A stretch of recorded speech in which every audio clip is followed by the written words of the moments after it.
Tenho duas armas para lutar contra o desespero, a tristeza e até a morte, o riso a cavalo e o galope do sonho. E com isso que enfrento essa dura e fascinante tarefa de viver.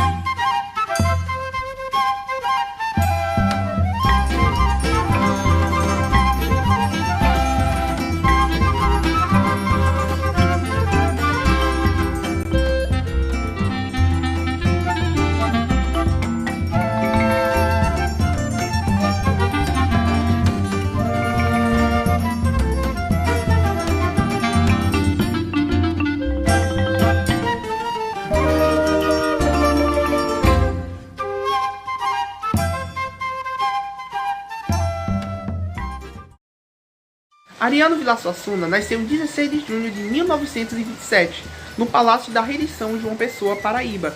Sendo filho de Rita de Cássia Dantas Vilar e do seu pai, João Suassuna, na época governador do estado da Paraíba, Ariano foi o oitavo dos 9 filhos do casal. Passou seus primeiros anos de sua infância na fazenda de Acaú, no município Souza, no sertão do estado, durante a Revolução de 1930. O seu pai, ex-governador da Paraíba, então deputado federal, foi assassinado por motivos políticos no Rio de Janeiro em 1933.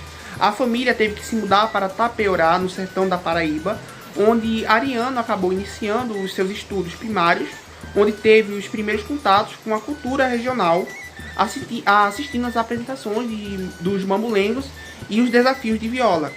Em 1938, a família se mudou para a cidade de Recife, Pernambuco, onde Ariano entra para o Colégio Americano Batista, em regime de internato. Em 1943, ingressou no Ginásio Pernambucano, importante colégio de Recife. Sua estreia na literatura se deu nas páginas do jornal Comércio em 1945, com o poema Noturno. E em 1946, Ariano ingressou na Faculdade de Direito do Recife.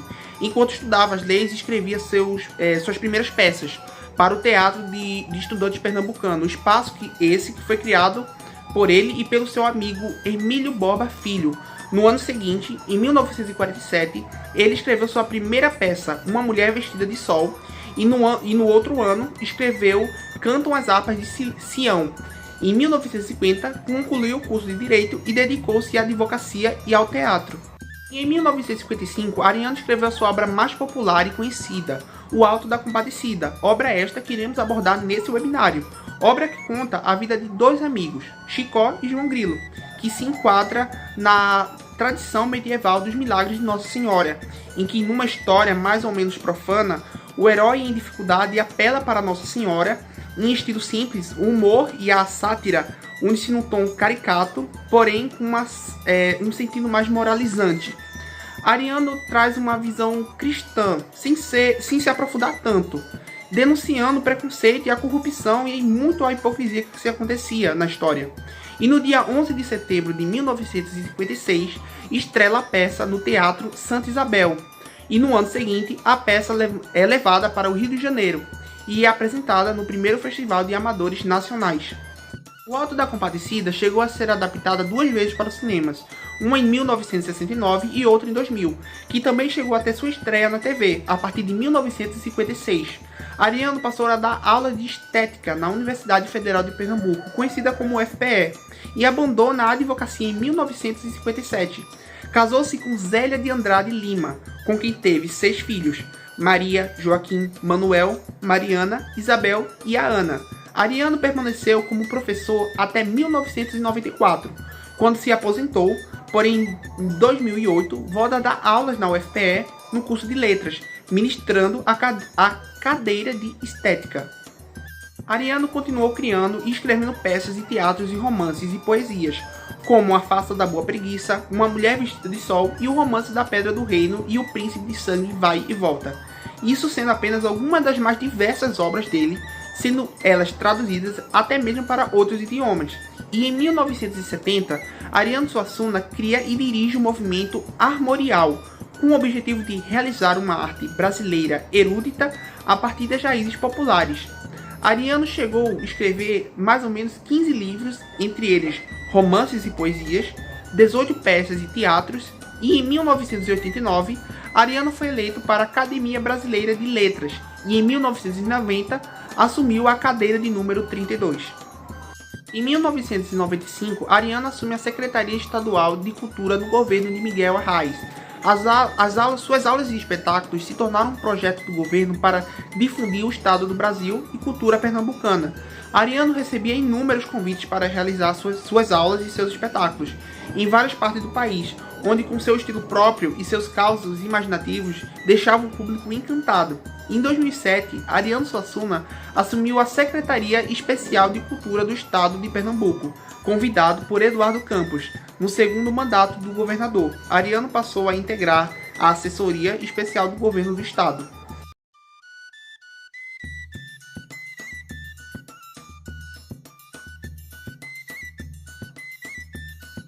Olá, meu nome é Gabriel Rogério, sou da turma terceiro ano de Eletrotécnica e hoje eu e meu grupo a gente vai falar sobre o livro do Alto da Compadecida, do Ariano Suassuna.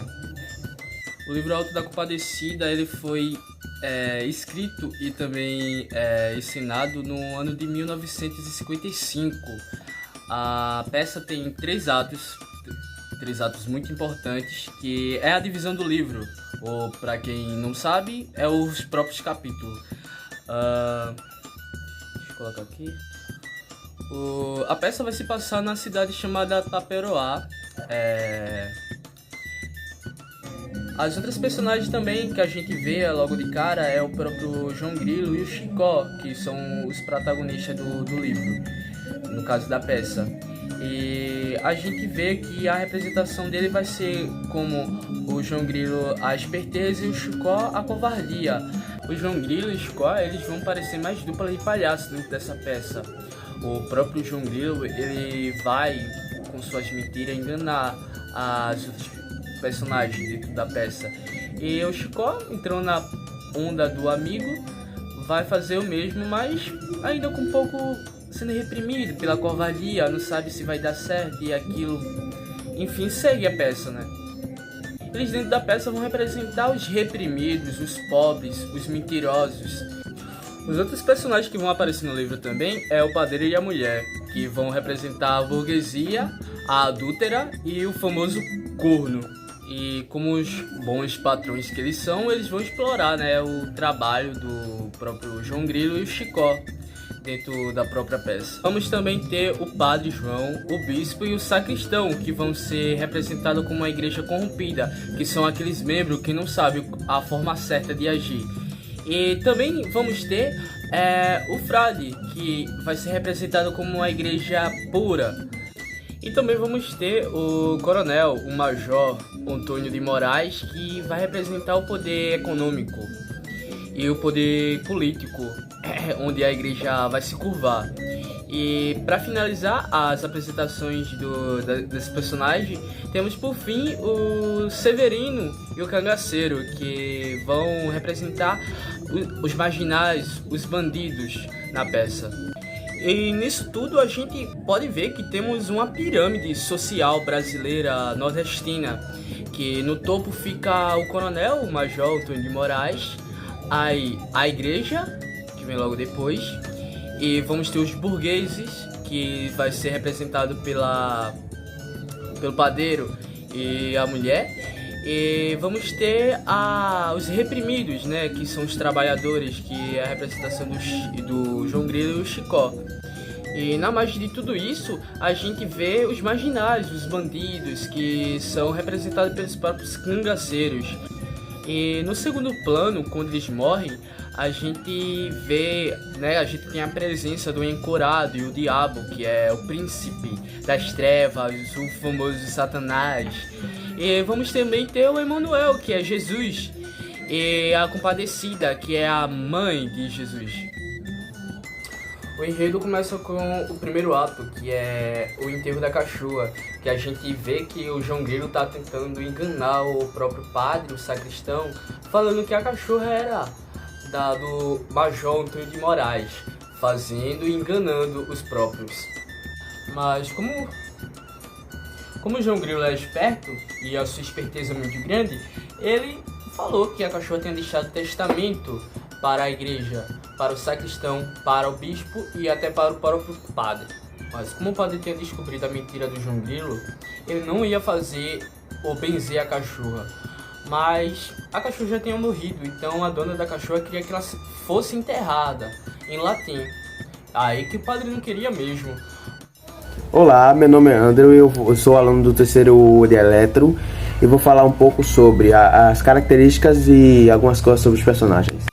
João Grilo é o personagem principal e por causa de sua inteligência passa a perna em quase todo mundo, como de ter dado um jeito no enterro da cachorra, como fala com o padre que a cachorra era de Antônio Moraes. Isso foi uma ideia muito boa, porque ainda de por cima ele fazer esse tipo de coisa, ele conseguiu fazer com que a cachorra tivesse um testamento e que ele conseguisse entrar nele junto com o padre, o bispo e o sacristão. No último capítulo, que se chamou O Julgamento, o João Grilo dá aquele jeitinho dele para ele conseguir salvar todo mundo, mas mesmo aceitando que ele deveria ir para o inferno, ele recebeu uma ajudinha da Compadecida e ele acabou voltando à vida depois. Falando sobre o Chicó, ele é basicamente um mentiroso e um medroso, porque pelo fato de quase sempre ele nunca aceitar as ideias do João Grilo, porque algumas podem dar ruim para ele, para o João, aí ele basicamente pensa pelos dois para que eles não se ferrem no final. Mas as ideias dele é muito boa, como a ideia do João que ele deu, como o gato que nos comia dinheiro, e do testamento da cachorra, que iria ajudar ele e o Chicó. Mas nem sempre dá certo, né? E também tem as mentiras que ele sempre conta, como a do cachorro Bento, a do cavalo Bento, na verdade, que ele disse que tinha passado pelo Rio São Francisco correndo, que nem tinha visto que tinha um rio lá. Ele disse que tinha passado correndo e ainda teve a audácia de falar que o rio que ele estava passando na hora estava seco.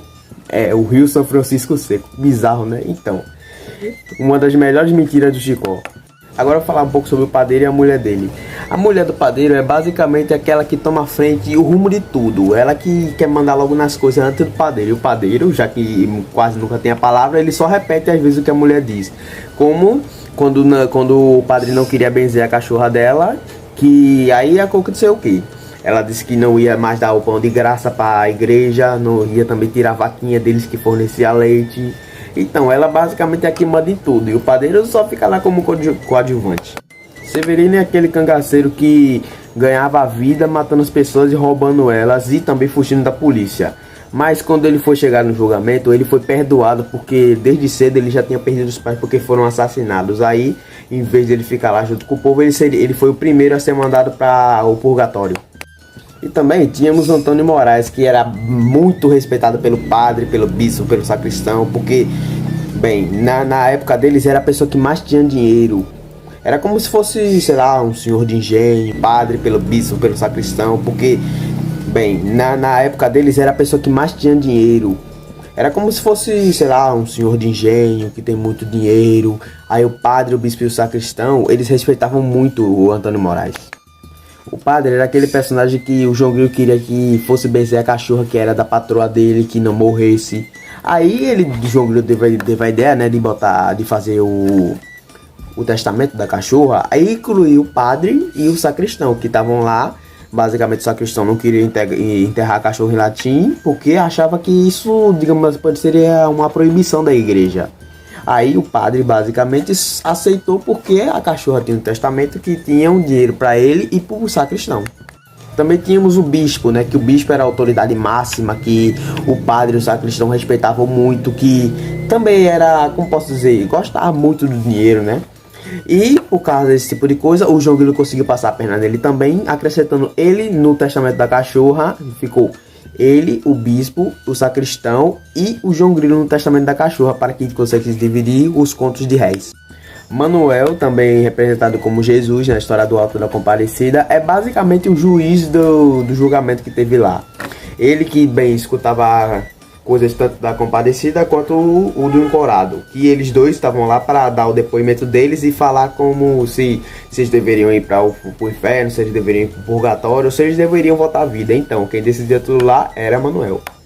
A Compadecida era aquela mulher que era uma pessoa bondosa, que queria que todo mundo saísse bem daquela situação. Ela que estava protegendo todo mundo por causa do julgamento. E também ela queria que todo mundo fosse pro purgatório ou que voltasse à vida, porque não tinha merecido morrer daquele jeito.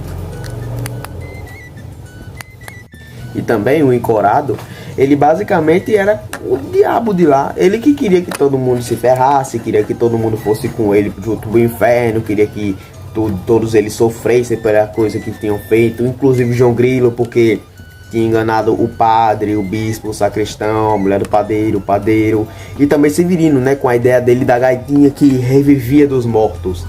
E também foi isso que aconteceu, porque Severino tinha morrido também, porque João Grilo tinha apresentado para ele a gaitinha que ressuscitava as pessoas. Aí ele acreditou naquilo, pediu para que seu parceiro atirasse nele, para que quando ele fosse conhecer o Padre Cício, que era basicamente aquele que ele adorava. Só que, bem, deu no que deu, né? O corpo dele atirou nele e acabou que ele morreu e não deu-se mais jeito, né?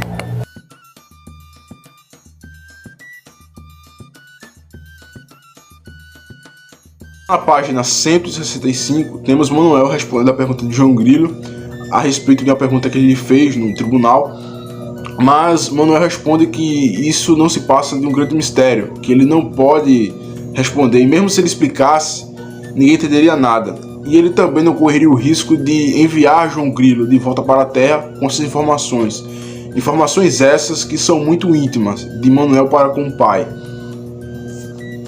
Bom dia, meu nome é Miguel e eu irei falar um pouco a respeito de 6 períodos compostos que se encontram na obra de Ariano Suassuna, O Auto da Compadecida.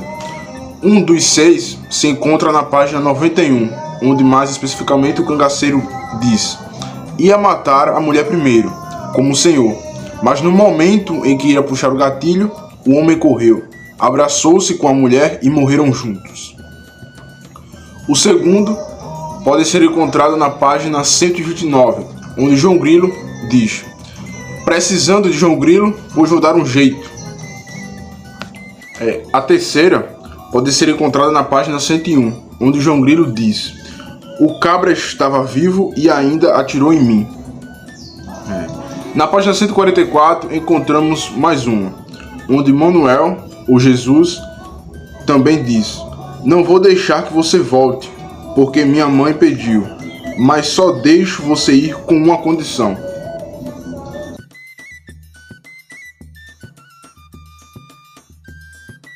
Bom dia pessoal, meu nome é Lucas e eu vou falar sobre as funções de linguagem, e existem 6. Elas são função referencial, função emotiva, função poética, função fática, função conativa e função metalinguística. E eu vou começar falando da função referencial. A função referencial é a função da informação. Isso porque sua mensagem é centrada na necessidade de transmitir ao interlocutor dados da realidade de uma maneira direta e objetiva, evitando assim o discurso literário presente em outras funções, como a função poética e a função emotiva. E agora eu vou dar um exemplo no livro. E a parte do livro que encontramos essa função de linguagem é logo após João Grilo voltar do julgamento. E ele fala assim: sei não, Chicó, acho que a bala pegou de raspão. Fiquei com a vista escura e quando acordei estava na rede. Vocês iam me enterrar, mas tenho uma notícia horrível para você. Já a função emotiva, também chamada de função expressiva, fundamenta-se na subjetividade, isto é, na mensagem que é utilizada pelo emissor, caracterizada pela transmissão de emoção e sentimentos. E uma parte do livro onde mostra isso é onde Maria fala: tenha dela compaixão, não se perdoando desta alma, faz-se dar mais gosto ao cão. demonstrando um sentimento de compaixão. Agora eu vou falar da função poética. A função poética caracteriza-se pela preocupação com a forma do discurso, ou seja, o modo utilizado para transmitir uma mensagem.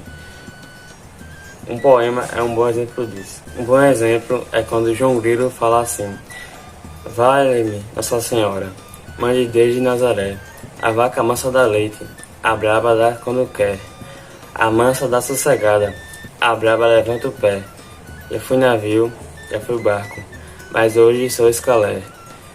Já fui menino, já fui homem, só me falta ser mulher.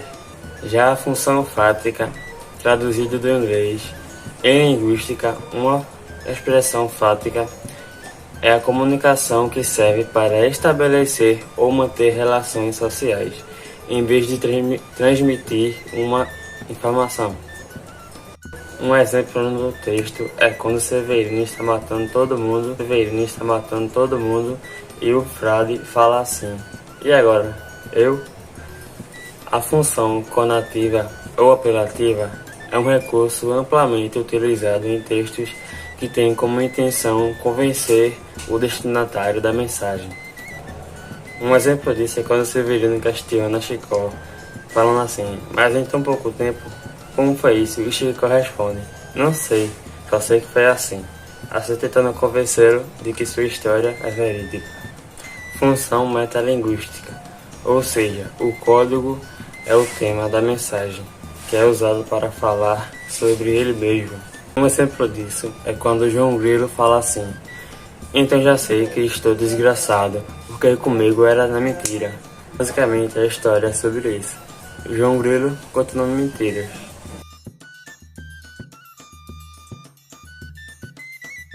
Boa noite, meu nome é Alexandre e eu vim falar sobre as figuras de linguagem. Parafrase, página 125. Fala de Manuel. Sim, é Manuel, o leão de Judá, o filho de Davi. Levanta-se todos, pois vão ser julgados. Ironia, página 58. Fala de Chicó. Eu sou homem, mas sou frouxo. Eutenismo, página 28. Fala de João Grilo. Está doidinho o pobre do padre. Zelgman, página 46. Mulher. Meu marido considera-se demitido da presidência. Padeiro. Considero-me demitido da presidência. Leonário, página 58. Fala de Chicó. Mais um amigo é você. Hipérbole, página 19. João Grilo. Você disse que é hora de chamar. Padre. Era a hora da morte. Comparação. Página 62. Padre.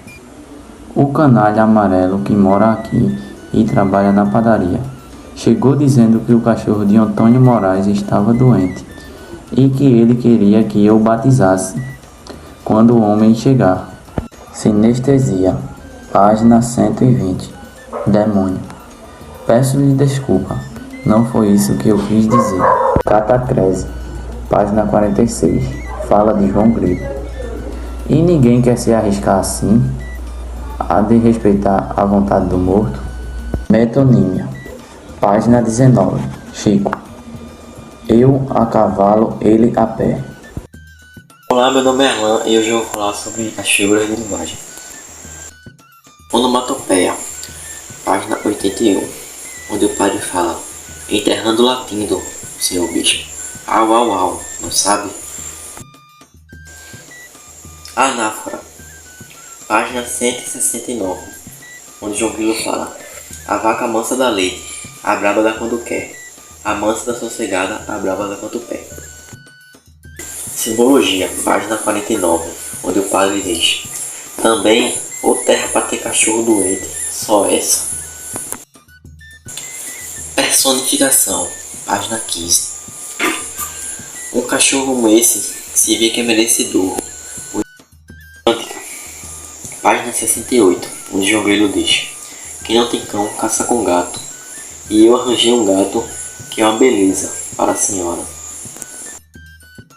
Elipse, se localiza lá na página 140, onde João Grilo diz: Já que ele ficar aqui morto, quero pelo menos ficar longe do sacristão. Apóstrofe. Fica lá na página 72, onde a mulher diz: depois da nova retirada, Nossa Senhora, é mesmo, João? Me arranja esse gato, pelo amor de Deus. Gradação. Página 23, onde o palhaço fala: Alto da Compadecida, cantando: tombei, tombei, mandei tombar. Analogia. Página 96, onde João Grilo fala: arranjar é fácil, agora pelo amor de Deus é que não pode ser, porque isso é muito barato. Amor de Deus é coisa que eu tenho, dê ou não lhe dê o gato. Cacofonia. Fica lá na página 94, onde João Grilo diz: é já, começa a tocar na gaita e Chicó começa a se mover no ritmo da música. Primeiro a mão, depois as duas, os braços até.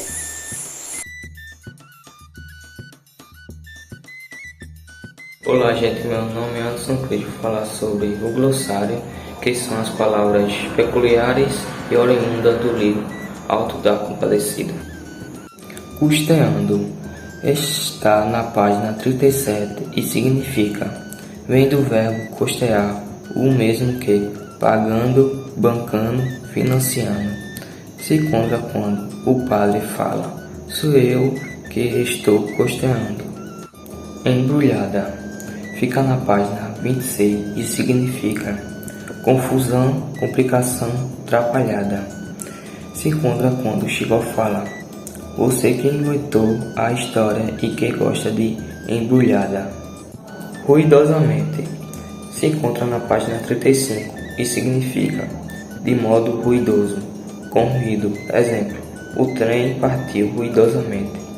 Se encontra quando o padre fala: João Grilo, estende-lhe um lençol e ele se assoa ruidosamente. Penóstico. Se encontra na página 38 e significa quem tem excesso de confiança em suas próprias qualidades ou que se orgulha de si próprio. Presumido, pretensioso. Exemplo: era inteligente sem ser penóstico. Se encontra quando João Grilo fala: é um sujeito magro, pendante e penóstico. Trunfo. Se encontra na página 129. Significa indivíduo influente. E se retrata quando João Grilo fala: meu trunfo é maior do que qualquer santo. Ríspido. Se encontra na página 107. E o significado é característica daquilo que não possui maciez ou áspero. Ela aparece quando o encorado fica ríspido. Tabuleta. Se encontra na página 153 e significa qualquer tábua pintada e presa na parede ou na porta de certo estabelecimento contendo informações. Retrata quando João Grilo fala como quem vê a tabuleta. A segunda palavra é enxocalhei. Se encontra na página 16 e significa vem do verbo enxocalhar, ou chocalho no gado. Se encontra quando Chicó fala: mas quando acabei o serviço e enxocalhei Ares. Subserviência. Se encontra na página 117. Significa qualidade ou estado da pessoa que cumpre regras ou ordem de modo humilhante. Se encontra quando o encorado fala: arrogância com os pequenos, subserviência com os grandes. Desvencilhando. Se encontra na página 109. Significa vem do verbo desvencilhar, o mesmo que libertando, saltando, desatando, desenvencilhando e solucionando. Aparece quando o encorado fala: ele vai agarrando um por um e os mortos vão se desvencilhando. A primeira palavra é solécia. Se encontra na página 12 e significa qualidade de solete, habilidade de finório, astúcia, velhacaria, árdio e esperteza. Se encontra quando o palhaço fala que sua alma é um velho catre, cheio de insensatez e dissolência. Martirizado se encontra na página 116. Significa: vem do verbo martirizar, o mesmo que cruciado, sacrificado e supliciado. Se encontra quando o encorado fala: ele acaba de pedir para ser missionário entre os índios e vai ser martirizado. Eu disse Chicó e João Grilo. Ele disse: como é que vão traduzir isso? Eu disse: eu sei lá, rapaz. Não é? Eu digo: olha, eu sou escritor brasileiro, eu escrevo para o meu país e para o meu povo. Se os outros gostarem, eu acho ótimo. Mas eu escrevo para o meu